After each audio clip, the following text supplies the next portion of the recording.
বন্ধুরা, পিকআপের tyre puncture হয়েছে। কিভাবে পাংচার সারি দেখুন। টায়ার খোলা কমপ্লিট হয়েছে। এখানে নাট ঢুকছে। দেখুন কিভাবে টায়ারের চুরি খুলি। অবশ্যই আপনারা ভিডিওটা দেখে যদি ভালো লাগে অবশ্যই কমেন্ট করবেন, শেয়ার করবেন, ফলো করবেন। ওখানে নাট ঢুকছে, নাট ঢুকে পাংচার হয়েছে। দেখুন রিং দিয়ে কিভাবে টায়ারটা আউট করি। অবশ্যই ভিডিওটা ভালো লাগলে শেয়ার করে দিয়ে 10 জনের দেখার সুযোগ করে দেবেন। টিউব বের করলাম, টিউবের লিক সারলাম।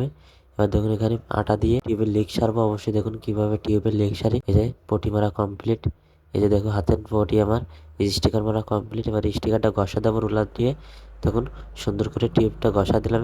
এবার এই টায়ারের ভিতরে একটা 2 নাম্বার পটি মারবো। অবশ্যই দেখুন কিভাবে টায়ারের ভিতরে পটি মারি। পটি মারা কমপ্লিট।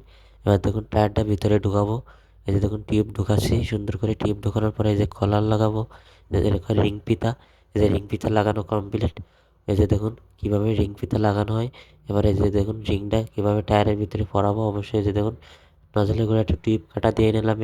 এই যে নজলটা রিংয়ের ভিতরে ঢুকাই দিলাম। ঢুকাই দিয়ে দেখুন টান চাপ দিয়ে এবার ছুরি লাগাবো। অবশ্যই দেখুন কীভাবে ছুরি লাগানো হয়।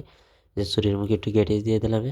দেওয়ার ফলে হাওয়া দেবো। দেখুন 120 হাওয়া দেবো। অবশ্যই ভিডিওটা ভালো লাগলে শেয়ার করে 10 জনের দেখার সুযোগ করে দেবেন এবং চ্যানেলটা ফলো করবেন ইনশাল্লাহ।